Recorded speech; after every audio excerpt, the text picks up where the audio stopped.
You were talking about how people will say, "I'm just one person. What can I really do?"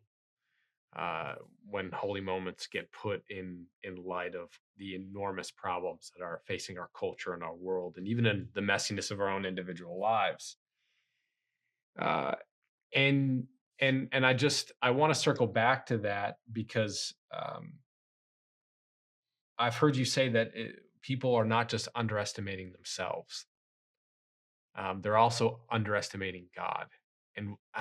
What do you mean when you say that? Yeah. So, firstly, I think it's important to recognize that the mess was created by individuals. It wasn't some grand conspiracy. It wasn't some great collaboration of millions and millions of people getting together and saying, all right, let's make this world a really big mess.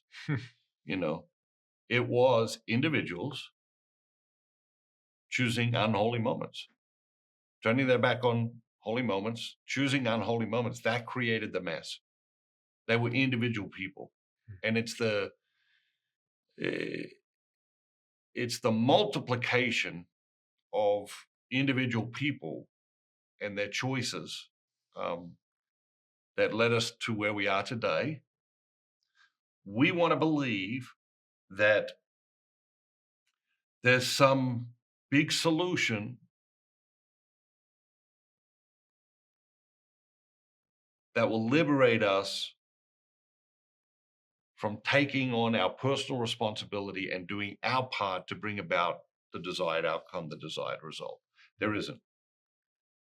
The only way from where we are to where we want to be is individuals who are response able,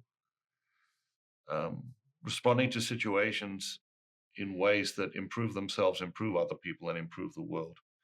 Um, create holy moments.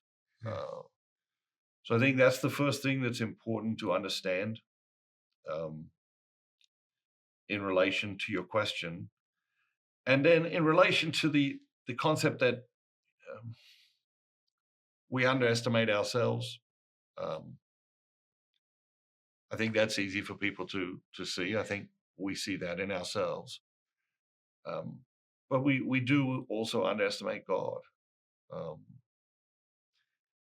and as a writer, my craft, my responsibility is to get you to think about um, ageless things in new ways. Hmm. Um, Sometimes words and phrases can do that. I think, um, in Life is Messy, we saw that in things like, don't waste your gold dust. Hmm. Um, Here we see it, I think, in phrases like soul potential. Um, and we see it in the concept of don't underestimate God. Because he doesn't underestimate you. And he understands your soul potential. He's not confused about that. We're the ones that are confused about that.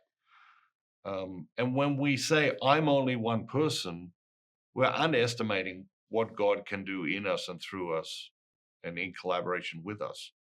And there's plenty of evidence in history of how powerful that can be when one person open themselves to God, sets their personal preferences aside, and allows God to direct the moments of their lives. Well, it's almost the same story. Like if you look at all of the saints at their core, that's what we're looking at, right? We're looking at people who asked God, collaborated with God, and set aside self interest and then responded. That is it at its core, right? Or am I missing something? Absolutely. I Yeah. didn't dream this stuff up. I just have extracted it from history and from personal experience and tried to present it in a way that um, people can integrate into their lives.